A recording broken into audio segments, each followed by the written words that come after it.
this piece is called Coimbava. It's by a composer, Carlo Domeniconi. It's like one of my favorite things to play on the guitar. It's like, man, I never knew guitar could sound like that. But it's also like pretty intense, so there's not really too much of an opportunity to play it. My name is Barmey. The formal way to pronounce my name, the Cambodian way, is Barmey. And today is Cambodian New Year's, so Happy New Year's to everybody. I'm gonna play the second movement and the fourth movement. Unfortunately, I don't have the third movement prepared. Maybe the next time, or if you look it up online or something, you can listen to the whole thing. The third movement is probably like my favorite one, so I'm kind of bummed that I don't have it ready for y'all. But that's how it goes. It's been a while, but I'm happy to be here. And so, no need to clap in between movements, but I don't really care. You can if you want. But it'll be the second movement, and then I'll play the fourth movement.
So I'm like super rusty. It's been like 8 years since I played my last guitar concert. So thank you for joining me for this one. That piece, I tuned the whole guitar to C sharp minor. So it's kind of a risk to play because all the songs I play after that are going to be a little bit out of tune. But I'll do my best. Normally I would have like a second guitar. I don't really have, I do have a spare guitar, but it's not a very good one and it's not really that enjoyable to play. So you're going to have to suffer through tuning with me.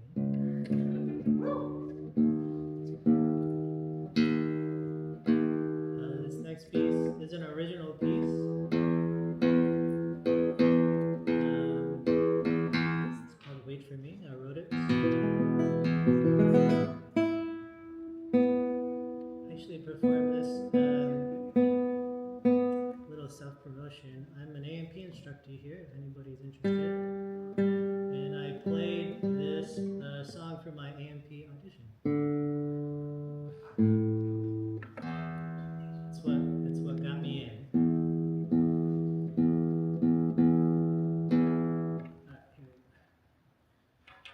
Here we go. And I hate playing with music, but fortunately, that's just where I am with this piece.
One more piece to play. It's another one of those pieces that made me just like fall in love with the guitar.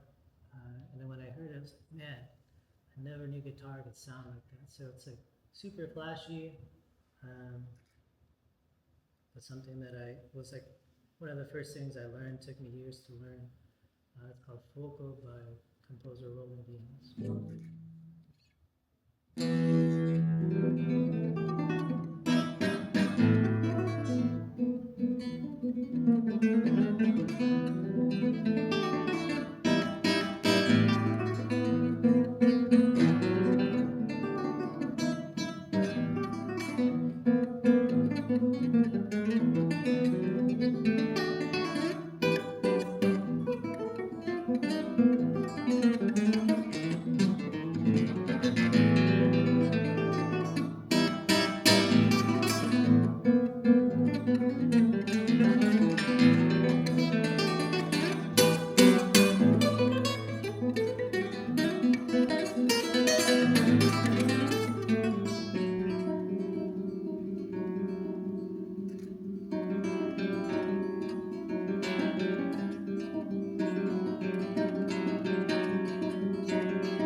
I supposed to follow that? Really?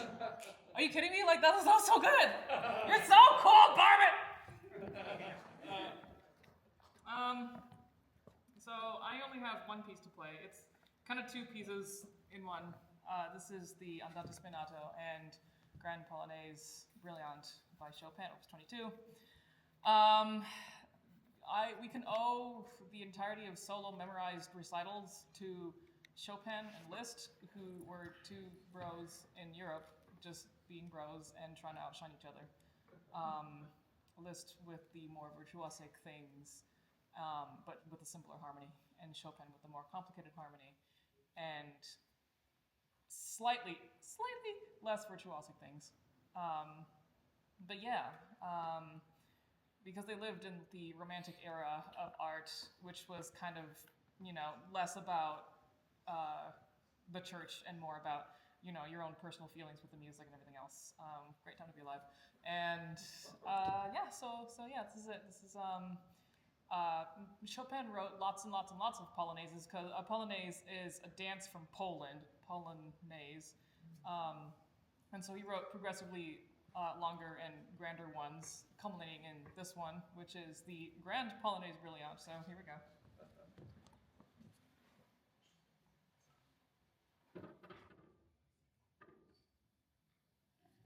Also, I'm very not memorized because I'm learning all y'all's pieces.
Questions? Yes, I'll get the ball rolling. Can you tell me about your shoes? Forget the music. No, you said you couldn't follow this guy. You could follow him. You could lead him. You were excellent.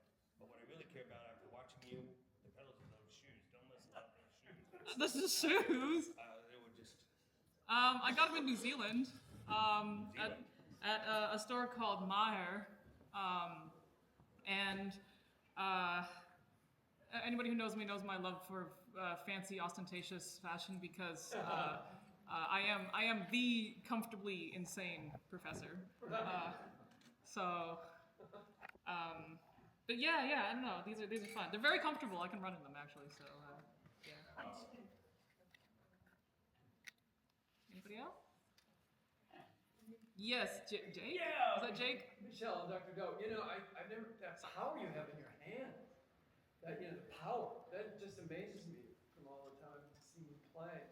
Does that take strengthening exercises, or you just lay into it? It takes a lot of stamina for sure.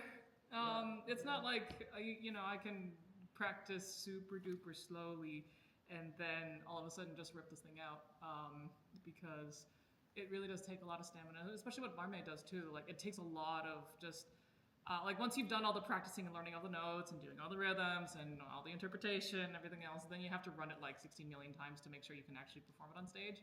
Because the horrid thing about long pieces is that usually the last 3 or 4 pages is fast and triple forte. So it's really an endurance marathon sometimes. But yeah. Jake, you had a question. I did. I've got one for both you guys. So one, you said that was 2 pieces. Where's the break? I didn't realize one ended and then the other one began. Yeah, so the break is they're kind of like the same piece, which is why I didn't lift my hands after the first one ended. But after the nice, peaceful, whatever, thing, and then I did like that's like the fanfare to the second one, I guess. And Barmey, you said you came from C sharp minor. Where did you go the second time you tuned? Or where did you tune to? Just normal guitar tuning, E, A, D, G, B, E for the last 2 songs. Yeah. Did you not use your pinky at all? My pinky? What do you mean? Well, so no, on your picking hand. Sorry, I was watching your fingers, and I saw it wiggle a little bit, but it seemed like you were focusing more so on your first 4.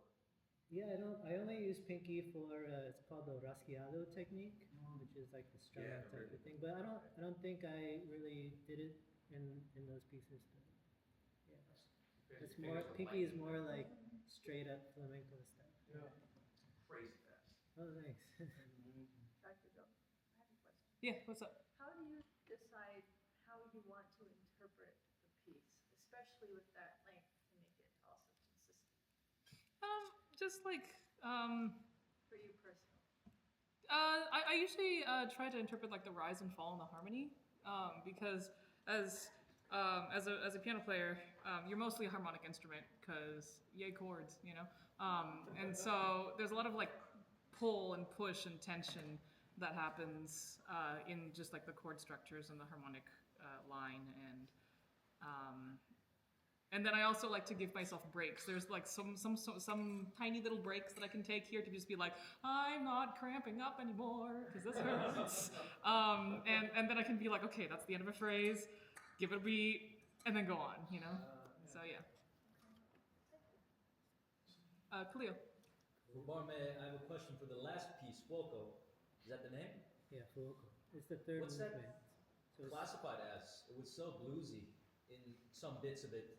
yeah, I don't know. I don't know what the influences are. The composer, he's like Tunisian, he's French, he does a lot of like classical guitar improvisation, so there's some like jazz, some blues elements, some contemporary, it's like a lot of fusion stuff. Yeah, it had the slapping bit, which Yeah, reminded me some of when I like play bass. bass, That's yeah, crazy. slap bass techniques. James? You said so you played a polonaise. Yes. Which you said was a type of dance. How is one supposed to dance to that? It seemed very like epic. I don't know. You just take etiquette lessons in Poland for like 10 years, and then you show up to a ball one day and say, "Hey, it's my debut." I don't know. So it's like a ballroom type scenario. Yeah. Interesting. It's very like court. I'd like to see that up here. You know, we should get that going. Well, if you can learn one, I'll play it with you. I see you have your hand up for a while. The first piece that you did, is that written specifically for guitar? Yes. It sounded like there were other influences of the other instruments in it. Yeah, composer's a guitarist. It's kind of his, the piece that he's known for. Mint. Just because it's currently personally relevant, this is for both Barmey and Dr. Doe. Have you ever gotten overworked in your arms to the point where you had to stop playing for a while? Oh yeah. And how long did it take you to recover from that, and how did you go about it? Who's in my piano class? What do I always tell you? Piano playing is a sport, Yep. right? And like a sport, you have to take care of your physicality as well. So whatever's wrong with you in terms of injury has to deal with like a lot of what's happening in your musculature physically. And so my answer to that is lots of physical therapy. Muscles like to be rolled out. So if you have a foam roller or like little cork ball or something like that, you're just gonna like whatever it is, just give it like constant attention, I guess. Not playing attention because that's how you broke it, but like stimulation, I guess, to help aid the healing. And yeah, I've had that happen. Not very often because I had strict Russian teacher who made sure I had good technique. But it is a very big part of, you know, any sort of instrument that you play. And there's a difference between like strain pain, like workout pain, like, you know, the nice burn you feel when you're done at the gym, and then there's injury pain, which is like sharp and stinging. And if you try to push through injury pain, that means you're just gonna get even more injured. So, yeah. I've never had injuries, but fortunately, I do have like issue with my back from bad posture, but it hasn't prevented me from playing. And it gets better a little bit if I like just focus on my posture. But anytime anybody has an injury, I always tell them, I think my secret is meditation. It's always been what tunes me into my body and tells me like, you know, what works and what doesn't work with where my hands are, where my fingers are, and what my body is telling me. Evgenia. Dr. Do, how long did you take to learn these pieces, and have you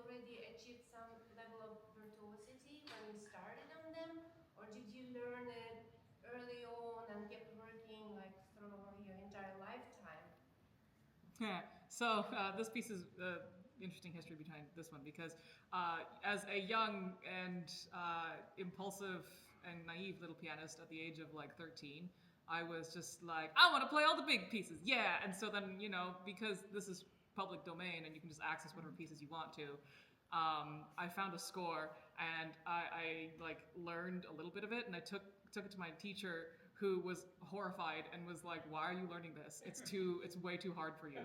And so I was heartbroken and cried many teenage tears, and then I was just like, okay. And then I picked it up again, like, I don't know, last year, and was just like, oh, I remember this thing. It gave me trauma. Let's learn it. So,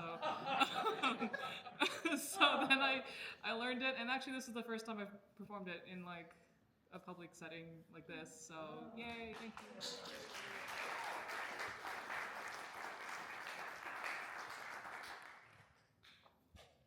You had your Yeah, to our classical guitarist extraordinaire. First of all, I have to say, you actually said the word rusty. I went, whoa, I'm rusty. You said that, right? Rusty? I'm Oh yeah, rusty? it's super rusty. Like if I played this for like a competition, I'd be like disqualified for sure. Cause like I forgot some parts. I like made stuff up or like mixed up the sections. I like missed notes. It was like. We couldn't tell. It's amazing. I thought it was just amazing what you did. Thank you. Oh, the other question I have for you is, I dabble on classical guitar. I'm taking little beginning lessons with myself. And anyway, if you look back when you were just starting, is there something that you would say to the beginner classical guitarist? You know, some kind of pertinent thing, something poignant that maybe I could learn from? Like, what would you say as a beginner? The first thing that comes to mind is just keep going, and it takes time for your muscle memory to come. So like when you play something, like yeah, it's frustrating, but you sleep on it, and then your muscles learn, and then hopefully the next day it feels better, and you can feel like. For me, that was really motivating to like see the progress day by day. And you can like feel it in your fingers and in your muscles. I actually think of guitar as like a choreography, and I think of like choreography with my fingers. I don't really think of it musically in terms of like notes and the language of it, which is actually like something that I wish I knew better. But I would just say keep going, be kind to yourself, you know, and be persistent. Thank you. And also last thing, your harmonics, boy, the harmonics you were doing, that was really amazing. Oh, nice. Yeah. Angelo. How come it's been 8 years since you last performed? Because that was awesome. We want to hear you perform more.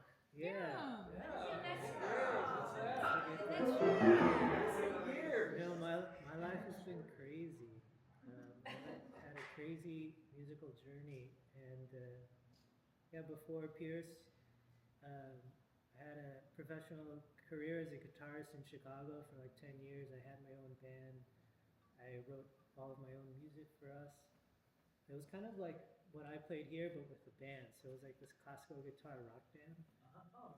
But basically, I think I just kind of burnt out. I think I just kind of wanted to try other things. I wasn't like, you know, it's hard to be a musician, at least the way that I was doing it, and like trying to make a good living out of it, and that kind of weighed on me. So I came out to LA to become a composer, like professionally, and then I went to grad school at Cal Arts to kind of like transition into the LA scene, and then after I graduated, I just hated it, honestly. I hated being a composer and working on this stuff and being in front of my computer for like 16 hours a day. Even though that's kind of what I do now, like in the office. And then COVID happened, and I ended up like, I started off at a COVID testing site. Like I just took a break from music entirely, and I got a part-time job checking people in for COVID tests, and then they were kind of so desperate for help during that time. It was like such a crazy time, and they promoted me, and I kind of had this mini career in COVID, and I started to manage the whole mass vaccination rollout for the city of San Fernando. And then after that, I like went around the country and I did COVID work for musical theater productions, and then I ended up doing all the COVID work for Pasadena City College for 2 years. But the reason why I tell that story is because like that was the first time I had money. So I like, so Don't tell the aspiring musicians that. I mean, making money as a musician, like I would do things much differently now, but I like definitely enjoy like telling that story and be an example of how like not everybody's path is like straight, you know, it can like take all types of twists and turns, and I'm happy that I've done those things, and I've discovered so many. So like when I started making money, I like traveled, I took up photography, which is actually something that I fell in love with like back in high school, even before music. So now I'm like actually a professional photographer, and I go around the country photographing dance actually. I started a podcast from my photography as I was like getting to know my subjects, and yeah, now I'm like coming back to music, you know. So it's like it's always been like really difficult to juggle like all the things that I'm interested in. So you know, everything happens for a reason, and maybe I'll get back into it more. And I do have like a guitar album, like all the music's written. I've always wanted to record it and put it out there, so that's something in my mind for hopefully the near future. I'm just curious, are you always still have your guitar close? Are you still playing even through all those changes? Do you still? No, I'm not Don't? actually. Oh, you don't? Yeah, this is like such a pain in the ass to prepare for. It's just like very emotional, you know. So when are we going to hear So this? my injury is not physical, but it's been a very kind of mental challenge. We have to call it here. Thanks for all your engaging questions. Well,